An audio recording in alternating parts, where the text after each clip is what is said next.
Let's take a look at just one example of those other forces, Communist China. We do a lot of trade with China, and China has a very rich history. When I was a scholar with Harvard's International Honors Program, I studied in China and enjoyed the people's friendship and ancient culture. But is Communist China, the government, a threat to the democratic ideals of our United States?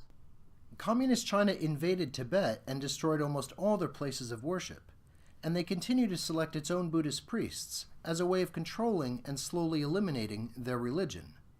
As the much-revered founding father of Communist China, Mao Zedong, stated, "Religion is poison."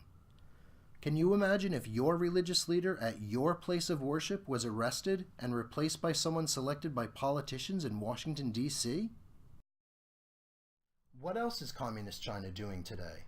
For one, they're constantly hacking into our institutions which exercise their right to freedom of the press, such as the New York Times. Many invasions have been traced back to this building in Shanghai, which is owned by the Chinese military. Communist China's national development program relies on industrial espionage, such as stealing corporate secrets not just by internet hacking, but by Chinese agents here in the United States. The U.S. Chamber of Commerce reported in 2013 that $300 billion of intellectual property is stolen from us, the United States, every year. And I can tell you that China is absolutely at the very forefront of these thefts. It gets worse. Listen to what Michelle Von Cleve had to say. She was the head of U.S. counterintelligence from 2003 to 2006. She said, quote, "One example, the Chinese, by espionage, acquired all of the design information of U.S. nuclear weapons currently in our inventory." End quote.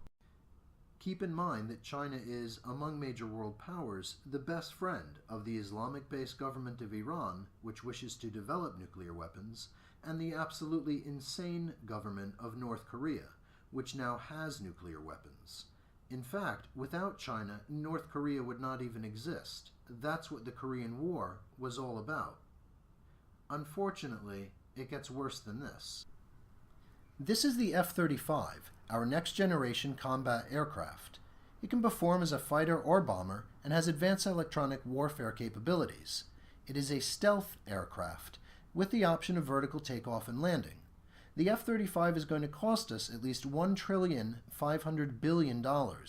It is the most expensive weapons program in the world ever, and if we lose the advantage of the F-35, there is no alternative, no other next-generation aircraft to rely on.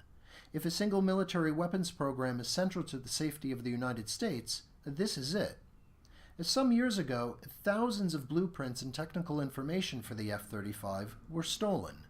Thereafter, China unveiled its next generation of combat aircraft, the J-31.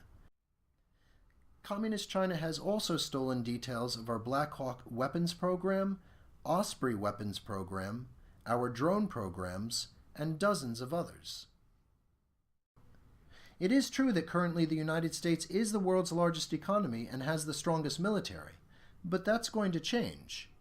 Everyone has their own projection, but the very clear consensus is this: Communist China will overtake the United States as the world's largest economy, and this will occur 3 to 5 years from now.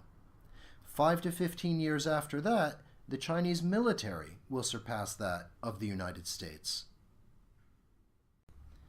No freedom of religion, speech, press, or representation. Industrial espionage costing us hundreds of billions of dollars. Theft of all our nuclear weapons design information. Theft of our most important combat programs. And friends of Iran and North Korea. This is what Communist China represents in part, and it is soon to become the world's largest economy and the world's most powerful military. All nations use their economic and military power simply by having it to influence the world beyond its borders, and what China represents and what the United States represents are two different things.